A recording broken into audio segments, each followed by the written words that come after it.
Generally अगर देखो तो स्वाद लेने का मतलब है कि मस्तिष्क उन्हीं स्वाद को पकड़ता है जो इस यूनिवर्स में हैं।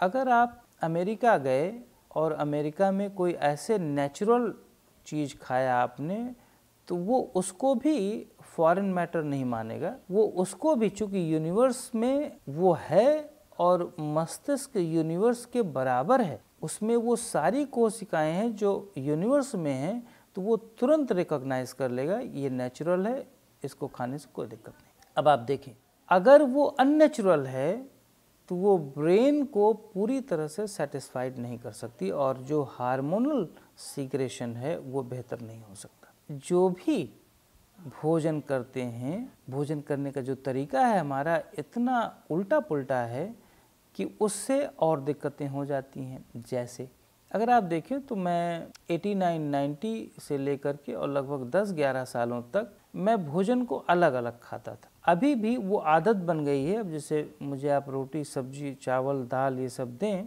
तो मैं ज़्यादा अमाउंट अगर देखूंगा तो मैं कंफ्यूज हो जाऊंगा। तो मुझे 2-3 खाना मैं देखूंगा। अब रोटी जैसे है तो रोटी को धीरे धीरे खाऊंगा, रोटी खा जाऊंगा, 3-4 उसमें खाया, फिर उसमें थोड़ा सा दाल अलग से खा लिया, दाल का स्वाद ले लिया, फिर सब्जी अलग से खा लिया। इसको हम बहुत गंदा मानते हैं। जब आप कोई दूसरा देखेगा कि अलग अलग भोजन कर रहा है तो कैसे बोलते हैं कि जानवरों जैसा भोजन है। पर एक्चुअली मस्तिष्क नेचुरल स्वाद को ढूंढता है, एग्जैक्ट नेचुरल स्वाद को।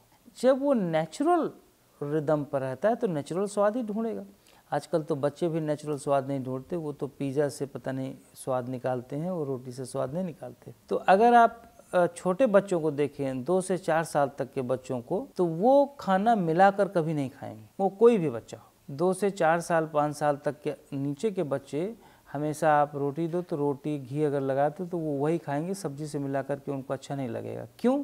क्योंकि जब 2-4 खाने मिक्स करते हो तो ब्रेन हो जाता है कंफ्यूज। उसको लगता है कि जो वो स्वाद पैदा हुआ वो तो यूनिवर्स में है ही नहीं, क्योंकि 5-10 खाने आपने मिक्स कर रखे हैं उसमें और बिल्कुल चाट भंडार बना रखा है।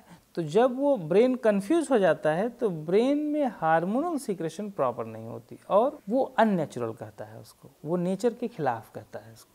इसीलिए वो अपनी अतड़ियों को, वो अपने लिवर को प्रॉपर संदेश नहीं देता। और जब प्रॉपर संदेश नहीं देगा, चूंकि वो सेटिस्फाइड नहीं हुआ, तो वो प्रॉपर संदेश नहीं देगा और लिवर और इंटेस्टाइन्स दोनों का बिहेवियर पैटर्न धीरे धीरे अननेचुरल होता जाता है और दोनों अपनी प्रॉब्लम खड़ी करने लगते हैं।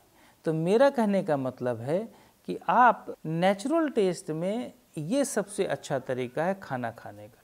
तो खाने को अलग अलग खा के देखो। इवन कि IBS वालों को मैंने बहुत सारा उन पर प्रयोग किया और खाना अलग अलग बोला। अब जैसे मैं अगर मेरे पास भी आए और मेरा खाना खाने का तरीका देखिए आप लोग, तो मैं छाछ पीता हूँ और मान लो रोटी और सब्जी है, फुल चपाती है, तो चपाती को छाछ में थोड़ा डुबो करके खा लेते हैं। अब आप देखो ये है बिल्कुल सेपरेट, सब्जी में मिला के नहीं खाते। या छाछ पहले रोटी खा लिया, उसको टेस्ट के साथ मिक्स किया अपने सलाइवा के साथ, फिर उसके बाद थोड़ा सा छाछ लिया, फिर थोड़ी सी सब्जी ली। ऐसे ऐसे खाने का तरीका अगर इसको बहुत वैज्ञानिक ढंग से देखो तो लोग सोचते हैं कि भाई पेट में ही तो जाएगा ना, वो अलग अलग तो जाएगा नहीं, पेट में तो सब एक ही हो जाएगा।